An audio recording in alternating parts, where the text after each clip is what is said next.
This is Hidden Killers Week in Review. A look back at the most prolific stories of the week. This is Hidden Killers Week in Review. A look back at the most prolific stories of the week. This is Hidden Killers with Tony Brueski. Here now, Tony Brueski. One of the easiest mistakes to make in a trial like this is to look at the defendant as they are today, not as who they were when the crime happened. Walk into that courtroom right now and you'll see Donna Adelson playing the part of a sweet cardigan-wearing grandmother. She looks frail, she looks ordinary, and maybe by the time you're reading this or listening to this or hearing this, she may be having, someone pushing her with wheels on the chair that she's sitting in. And if you didn't know the backstory, you might even think, how could this woman possibly be behind something so dark? But the prosecution has a weapon that cuts right through that act. Donna's own emails. The messages she sent to her daughter Wendy during the custody battle with Dan Markel don't just show frustration or family concern. They show manipulation. They show strategy. They show a woman pulling the strings, telling her grown daughter, a lawyer in her own right, how to act, what to say, how to threaten. They show money being gathered up for $1 million move offer to get Dan to allow Wendy to relocate the kids. And when that didn't work, prosecutors say Donna pushed the other way. These emails matter because they reveal Donna behind a mask, the Donna behind so much. The matriarch who ran her family with an iron grip. The woman who inserted herself into every dispute, every negotiation, every fight, until it became about what she wanted, not about what was best for her daughter or her grandchildren. No. Because when you're the narcissist grandmother, that's an easy card to play. Oh, I'm just. When you hear the word I'm just, run for your effing life. I'm telling you that to all of you young parents out there. When you start hearing the I'm just excuses, that's not someone who's looking out for your kids. That's someone who's looking out for their own self-interest and their own needs and desires, and they don't give a shit about yours. I'm just. This isn't about the granddaughter doting on kids. This is about control. And here's where the psychology comes in. Jurors just don't see evidence. They see patterns. They hear the tones in those emails. They notice the uncomfortable, how uncomfortable Wendy was when asked in prior testimony if her mother was controlling. They see the through line, Donna calling the shots, everyone else bending. That's the image prosecutors want to burn into their minds. So let's talk about that side of Donna Adelson, not the courtroom performance, but the controlling voice in those emails. Bob Motta, defense attorney, host of the podcast Defense Diaries, one of our contributors for many years. From a defense perspective, how devastating are those communications? And how do you fight against the prosecution using Donna's own words as to paint her as the architect of this whole conspiracy? Let's get into it. And it was Wendy's attorney who filed the motion to quash it. Yes. So that's significant. And it goes to exactly what you're saying. Love you. It goes to exactly what you're saying with respect to whether or not Wendy is going to testify and if she's going to be helpful to her mother. Yeah. From that, you could take it a couple of ways. One, the way that you took it, like, no, I'm not willing to do that. I might slip up, which is that thing. Or, it could be that they just, because what they said is that if they were to subpoena her, they being the defense, that she would just take the fifth. Yeah. Whole time. So I mean, you can read a lot into that because the defense cannot give her immunity. That's not within their power.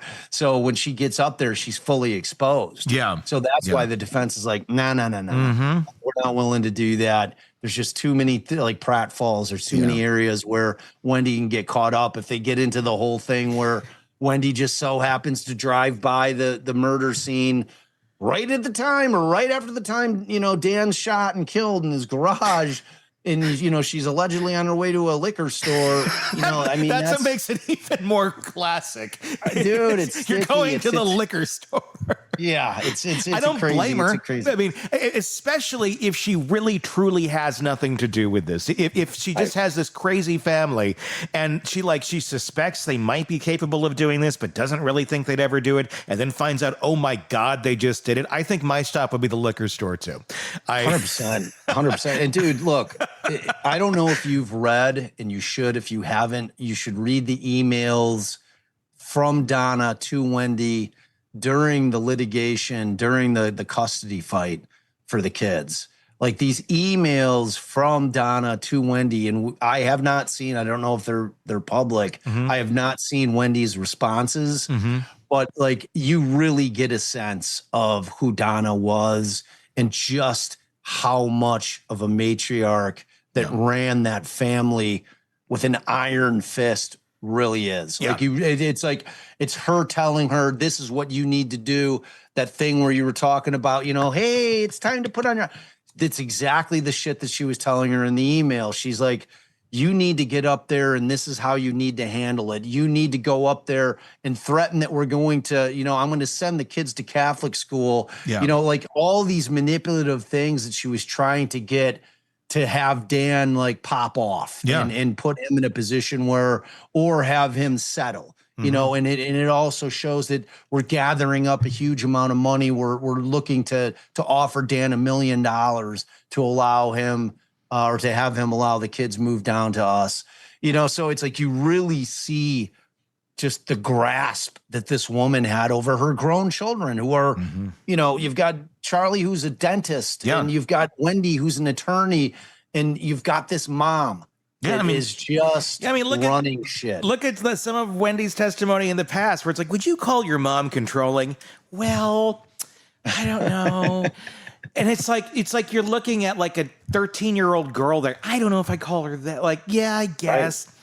Like it's some silly thing. Like your ex-husband's dead. The father of your kids are dead. And you still can't quite see what the hell your mom is up to or like the type of woman that she seems to be. Take murder out of the equation. Just look at the kind of woman that she is, what she was wanting to do, how she was trying to manipulate people. Right. Like that in itself is quite spooky. It's spooky and telling. Yeah. Oh, very. You know what I'm saying? I mean, it really, really shines a light on just who Donna is. And they were fighting to keep those emails out. And believe me, they're coming in. Yeah. Because it really goes to the heart of the matter here. In order to get a jury on a strictly circumstantial case to buy into this concept that this sweet old lady who's 75 years old sitting there in her cardigan and looking her hair a muss. Like I know. It's like, dude, it's I like, answered okay. that today. We saw Donna like cardiganing it up and not the same Donna. No, not the same Donna. And so they're going to bring this evidence in to say, okay, this shit that she's pulling right here in the courtroom, the sweet old grandmother thing, that ain't her. Yeah. This woman she is a ruthless gangster. And she went to any means necessary to get her grandchild. Because at the end of the day, Tony, this case really boils down to that this woman wanted to have her grandchildren within a stone's throw of her. That's it. Yeah. Because like the argument in terms of was Wendy involved against that concept is that, look, Wendy probably wanted to be as far away from her mother as humanly possible, just because she's so up in her ass all the time. Yeah. Like she probably loved being 100, 300 miles away from her because that meant that she wasn't like so involved in her life. She's like, I'm a grown woman. My mom is just so involved that I just can't handle it anymore. So I don't know, man. It's a crazy, crazy case, because there's people out there that are just dead set that there's no way that Wendy didn't know about this, and they fully expect that George is going to go after her. And I read those emails for the first time, dude, I'm like, I could see a world in which this woman just was doing shit to get her way. And I'm talking about Donna. Yeah, exactly. And I can, honestly, I just don't know the answer to the Wendy question. And that's why I don't go either way, because I just don't know. And until there's evidence to show the other way, I don't know. I can very much see exactly what you just said, where Wendy is just passive. That's how she was grown. That's how she grew up. That's how she had to be, because Donna was a star. And Donna still wanted to get her way. And she still kind of felt this obligation of, well, I gotta kind of make her happy, And at the same point, trying to be independent, and Donna was going to do what Donna was going to do what Donna was going to do, even if Wendy had objected to this or said, "No, let's not kill the kid's dad." Right. I'm going to guess Donna was going to do what Donna was going to do, and it didn't make a damn bit of difference if, in fact, Donna is behind this. Obviously, innocent until proven guilty. And dude, look.